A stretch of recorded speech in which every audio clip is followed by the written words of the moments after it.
Acoustics. Did you know that bad acoustics can have a huge effect on your health?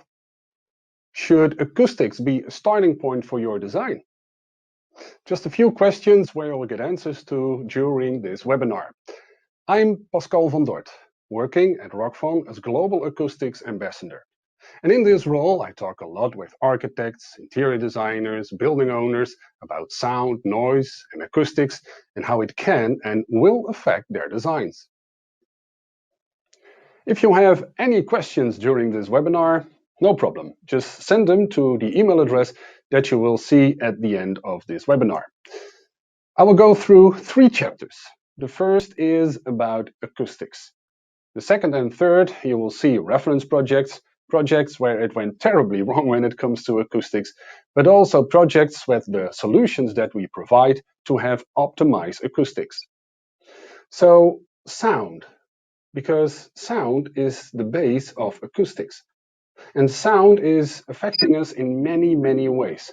It's controlling the way we feel, the way we act, the way we think. It's even controlling our health. So what is sound actually? When I ask this question in front of a group of architects or interior designers, I get a lot of answers like sound waves, vibrations. It's all true. But actually, this is sound. Math. When I was doing a study on building acoustics, the first few lessons was all about math, with a lot of logarithmic calculations. But also, this is sound. Perception. What I hear doesn't necessarily need to be the same what you hear. And then you talk about psychoacoustics. Speed. Do you know what is the speed of sound? Do you remember from high school? Well, it all depends through which matter the sound waves are transmitted. In air, it's 340 meters per second. When underwater, for example, 1.5 kilometers per second. That's why, for example, whales can communicate on a distance of 200 to 300 kilometers easily. When you have sound waves hitting a structure or a material, a surface, the sound waves can be diffused, absorbed, transmitted, and reflected. And we will go through them all one by one. A very good example of sound absorption, the sponge. Mostly sound absorbing material are fluffy, soft, with a lot of air inside, so all the sound waves can lose its energy. For example, this restaurant in Barcelona, La Dolce. The fruit you see hanging is textile, filled with a soft, fluffy material, so there will be enough sound absorption in this restaurant. This is an example of diffusion. Mostly it's a hard, smooth material with different heights and different angles, so that the sound waves will be reflected in different ways. For example, this restaurant in Melbourne, Australia, owned by master chef George Columbaris. He has 7 restaurants in Melbourne, and this is one of them, Restaurant Ghazi. 3,971 flower pots hanging upside down. Flower pots made out of clay, so a little bit sound absorption, but the diffusion in this restaurant, when it comes to acoustics, is very good. Question is, did they know, or did they do this because of aesthetical reasons? When it comes to reflections, Mr. Antonicius Kerger, he found out that the angle of incidence is also the angle of reflection of a sound wave. So actually, sort of, you can give directions to sound waves. And when it comes to that, this is a good example of diffusion, absorption, but also reflection. The Royal Albert Hall in London, built in 1871, and back then it had one of the worst acoustics when it comes to concert halls. It had a reverberation time of 3.5 seconds.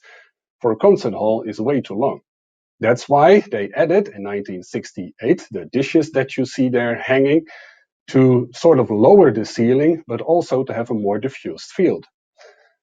The reverberation time then was from 3.5 to 3 seconds, so it was already better, but still not optimized for a concert hall. So that's why in 1996, acoustical consultant Peuts made a scale model of the Royal Albert Hall, and the outcome of the calculations was that they needed more of these dishes to have a more diffused field and also more sound absorption. And because of that, The reverberation time now in the Royal Albert Hall is 2.6 seconds, which is, they told me, the best for music of Tchaikovsky. So when you have the section view of the Royal Albert Hall, now you can see why it went wrong when it comes to reflection and diffusion.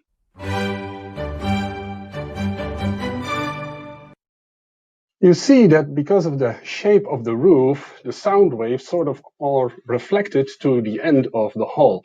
And of course, that's not what you want. So when they added these dishes, they sort of lowered the ceiling, also the volume of the room, and now you can see how that affects the sound waves. Now you see, because of that, it has a more diffuse field when it comes to acoustics and the reflections of the sound waves. So now we know a little bit about sound.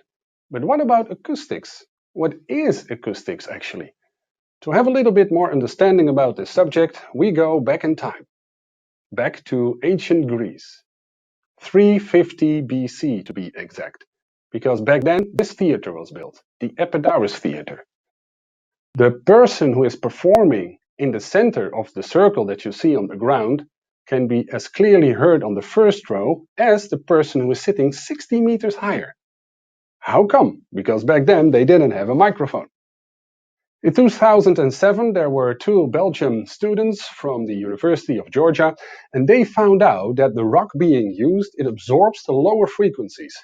And in this case, the lower frequencies is the chattering of the people in the theater and the rushing of the leaves. Question, of course, is, did the Greek know? I think so. Because this is the word akustikos, the Greek word akustikos. And if you translate it, it means literally an influence of hearing. When you have akustikos and you look it up in the dictionary, it has two meanings. One is about sound waves, and the other one is about how these sound waves react in a room or a building. So now we know a little bit about acoustics, but why is it so important? I think this picture of a little girl says it all. But Robert Koch said this in 1905. So actually what he says here is, forget about cholera, forget about the plague. In the future, noise will be plague number one. He was quite close, because according to the World Health Organization, it's now plague number two. Number one is air pollution. So when you have different kinds of sound levels, here you see a few, and of course some you will recognize. The 88 decibels, that is me snoring. My wife complains a lot about that. The 106 decibels, that is my daughter Emilia. When she was 1 year old, I was changing her diaper. She was crying, so I did a sound measurement. It was 106 decibels. When she saw me coming with the equipment to measure the sound level, she was even starting to cry louder. Also, the 102 decibel that you see, maybe some of you know this tennis player, Maria Sharapova. When she was at the tennis court, all the time when she hit the ball, it was like, "Ugh!" And that was 102 decibel measured at the tennis court. And of course, when you have a Formula One race,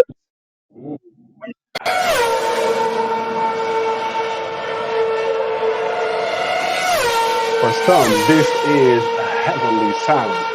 But for me, it is noise. When I was at a Formula One race in Belgium, I had earplugs. But still, this doesn't say that much when you get hearing damage. Actually, it all depends on how long you are exposed to these noise levels. And now it's getting a little bit more interesting, because now you see that, for example, when you have a restaurant, you go there to have a nice meal, a nice dinner, you can have 2 hours without getting hearing damage. But the people working there, 8 hours, 10 hours, most likely with these noise levels, they will get hearing damage. And then there is the annoyance factor. Already from 70 decibels, research showed that people are annoyed because of these noise levels. So when we talk about our health, hearing damage, it can be what is called tinnitus. A constant beep in your ear with a high-pitched sound. It is like a, beep, very high-pitched sound, and you hear this 24 hours a day. Also, when you go to bed in the evening, your eyes you can close, but your ears are open 24 hours a day. Some people go literally nuts because of this. And then there is something else. Above our kidneys, there's an organ that produces adrenaline, noradrenaline, and cortisol. And cortisol is what is called a stress hormone. So actually, we get a little bit stressed. Now, when these hormones reach the part in our brain, which is called the hippocampus, it affects our memory, our taste, and our immune system. Bad acoustics in hospital increases blood pressure and heart rate. You go to a hospital to lower your blood pressure, to lower your heart rate. So this is not healthy. When it comes to offices, I think we can all relate to this. Almost everyone is negatively influenced by noise at their office. And even because of that, we are less productive, even until 66%. When it comes to gastronomy, Ramon Freisa, a 2 Michelin star chef cook from Madrid, Spain, he has a restaurant, and in this 2 Michelin star restaurant, he got a lot of compliments about the food, but a lot of complaints about the noise levels. He was so fed up with this that he had his restaurant changed. He optimized the acoustics, and now the people are not only giving compliments about the food, but compliments about the total experience when they go out to have a nice meal. Ramon Freisa also started a platform which is called Comer sin ruido, literally meaning eating without noise. And when it comes to education, a teacher in front of a classroom can tell a story, but if the children don't hear it all for 100%, it's not good for the education of the children, for the education of the students. And because of the background noise that is too high, the teacher has to raise his or her voice to be understood perfectly. And because of that, they can get hearing damage. So then where does it go wrong? In this chapter, you will see examples of reference projects where they were not thinking about acoustics, or maybe they did, but they did it in a wrong way. This is an office with hardly any sound absorption, so the sound waves cannot lose its energy. Noise levels most likely were quite high in this office. And I hear you thinking, yeah, Pascal, but this is like 100 years ago. True. I will show you an example of an office nowadays. Exactly the same. No sound absorption whatsoever, so the acoustics, I don't think they are very good here. Maybe that's why the people look so happy. It can get worse. This is what they call the glass building in Hong Kong. And I'm a little bit ashamed because this is a Dutch architect agency, MVRDV, and they try to use as much as glass as possible in this office. And of course, glass doesn't absorb any sound. So the noise levels, I think they are very high if people are talking here with each other or on the phone. You would say that the new built head office of Fender, a company who produces guitars, they would know about acoustics. But if you look at this office, an open plan office, I think the acoustics are not that optimized because you see a lot of hard, smooth materials, not that much sound absorption. And even if you want to have a meeting at the table that you see, I think the people working there at the desk will be annoyed by the voices, by the speech, by the meeting that there will be at the table. Maybe they did it on purpose, because when you have music played, then you can have a little bit higher reverberation time than for the purpose of an office. Try to have a meeting in this bunker. It's all concrete. Maybe if you are with the two of you, you can still have a conversation. But if you have more people there, I think it's impossible to have a good meeting. Something which you see a lot nowadays, transformation of buildings. To have an old building and transform it to another use. In this example, you see a church which is transformed to an office. But the function of a church, when it comes to acoustics, of course, it's totally different than an office. So you need to take that in account. This is a hospital in Manila, the Philippines. I was there myself. The concrete ceiling that you see here, of course, doesn't absorb any sound. You see a lot of small babies, and maybe it's good to know that the hearing of babies is 100 times more sensitive than us as adults.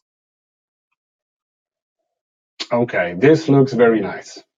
Here you can have a meal and enjoy, well, let's say it's very Instagrammable.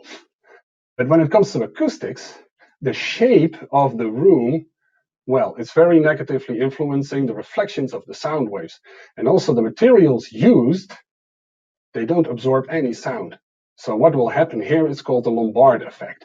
People that are talking in this restaurant, they try to get above each other's voice to have themselves understand.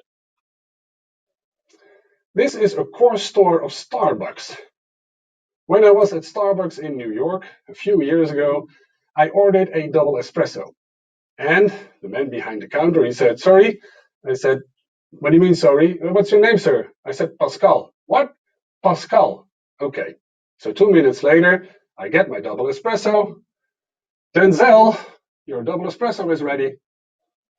Do I look like a Denzel to you? No.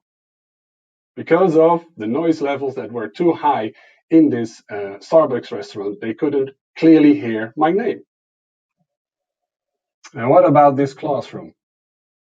When it comes to sharing information, the acoustics should be optimized, and it's not.